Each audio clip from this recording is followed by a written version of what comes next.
In first video, I have explained Crowd's triangularization method. Now another method is Crowd's method.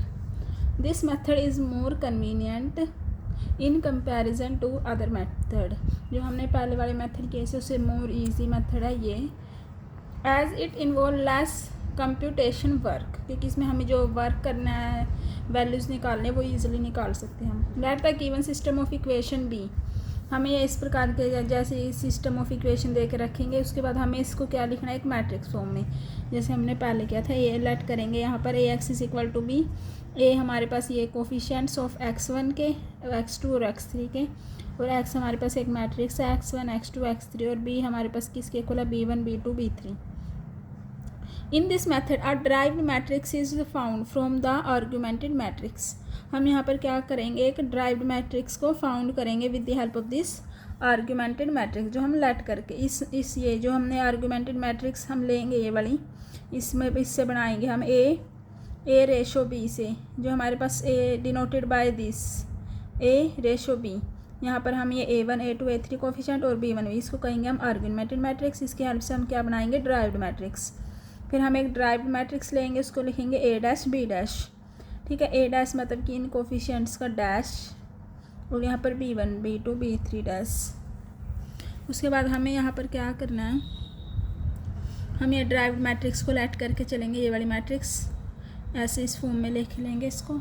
फिर हमें यहाँ पर इसको और इसके एलिमेंट को कंपेयर करेंगे. ये वाले एलिमेंट हमें दिए हुए होंगे मैट्रिक्स में, ये हमने फाइंड करने हैं a11 dash.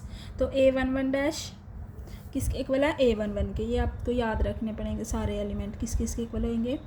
a12 dash a12 के equal, a21 dash sorry a21 के इक्वल, a31 डैश a31 के इक्वल. ठीक है, उसके बाद हम क्या करेंगे, ये वाली रो को लेके चलेंगे, first row except the element of a11 dash, sorry ये वाली इसी के एलिमेंट फाइंड करने हैं ना.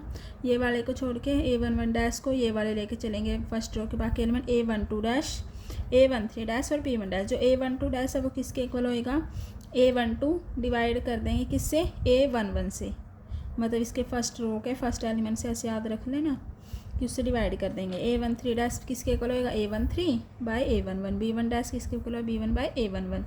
तो हमें ये एलिमेंट मिल जाएंगे. ये वाली रो हमें कंप्लीट हो जाएगी फर्स्ट रो. अब हम सेकंड रो के एलिमेंट, जो हमारे पास ये दो एलिमेंट है ये वाले, ये लेके चलेंगे. a22 डैश और a32 डैश, ये वाले फर्स्ट कॉलम के दो एलिमेंट. a22 डैश किसके इक्वल है हमारे पास, a22 minus a21 dash a12 dash. ये ऐसे याद रखना है कि हमने क्या करना है, यहाँ पर फर्स्ट एलिमेंट जो a11 डैश है वो तो a11 के इक्वल ही है, और हमारे पास जो a21 डैश है वो a21 के इक्वल, इसके इक्वल, और a13 dash is equal to a13 नहीं sorry a31 dash is equal to a31. तब रो के ये वाले तीन एलिमेंट लेके चलेंगे. a12 डैश वो किसके इक्वल है, a12, बस डिवाइड कर देंगे a11 से. ठीक है, और ऐसे ही a13 डैश किसके इक्वल याद हो जाएगा, a13 अपॉन में a11, और b1 डैश किसके इक्वल होएगा, b1 बाय a11. इनके एलिमेंट के सेम लेने हैं, लेकिन डिवाइड में फर्स्ट वाला रो का जो एलिमेंट है यहाँ पर ये इससे कर देंगे डिवाइड. अब हमें ये वाले कॉलम वाले दो एलिमेंट निकालने हैं, a22 डैश और a32 डैश.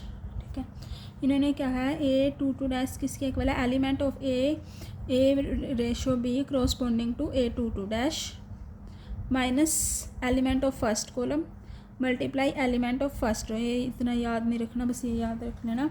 a22 डैश किसके इक्वल है, a22 माइनस ए डैश ए डैश. ऐसे जैसे यहाँ पर क्या लिखेंगे हम, 2 यहाँ पर 2. ठीक है, यहाँ पर 2 आया, 2 के बाद क्या आता है 1 2 1, और इसका अपोजिट 1 2. ठीक है, ऐसे यहाँ पर a32 माइनस ए डैश. उसके बाद 3 यहाँ पर आ जाएगा 3 2, सेम यहाँ पर 3 2 लिखना है. उसके बाद 1 1. इसके बाद ये जैसे याद रखना वैसे रख ले सकते हैं इसको याद.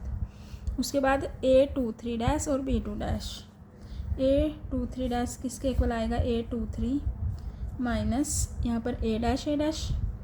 ठीक है, 2 3 का 2 3, बस साथ में क्या लगाना 1 1, A2 1 A1 3, और डिवाइड किससे करेंगे A2 2 से, A2 2 डैश से, और B2 डैश किसके इक्वल आएगा B2 minus A2 1 dash B1 dash by A2 2 dash.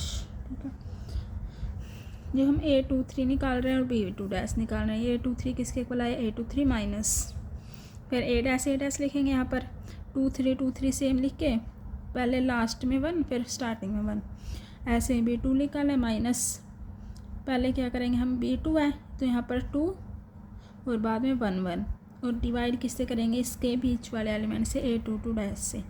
हमारे पास सारे एलिमेंट आगे क्या रह गया A3 3 डैश और B3 डैश, ये इसको निकालने का हमारे पास ये फॉर्मूला है। A3 3 डैश किसके इक्वल है A3 3 माइनस A डैश लिखेंगे minus A dash.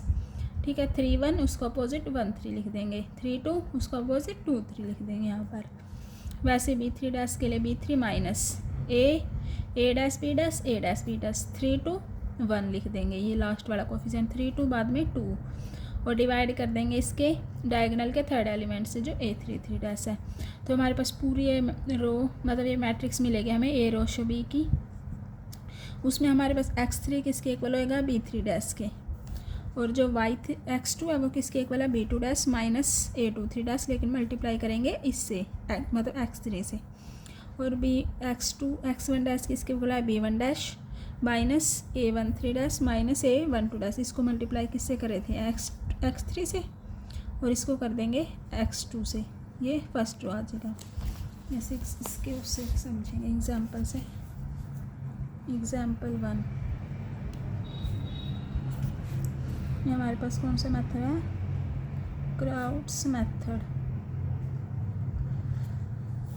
x plus y plus 2z is equal to 7, 3x plus 2y plus 4z is equal to 13, 4x plus 3y plus 2z is equal to 8। अब हम a लिख लेंगे, इसके equal है 1, इसके coefficient 1 1 2, अगले के 3 2 4, उससे अगले के 4 3 2, x किसके इक्वल है x y z, और b किसके इक्वल है 7 13 8। हम यहाँ पर लेके चलेंगे आगे,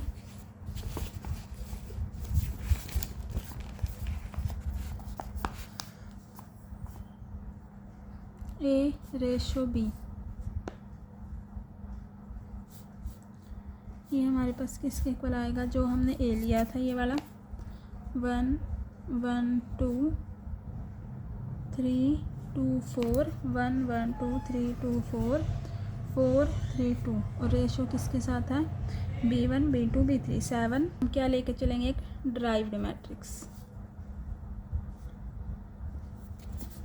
ले लेंगे यहाँ पर A11 dash A12 dash A13 dash A21 dash A22 dash A23 dash A31 dash A32 dash A33 dash B1 dash B2 dash B3 dash.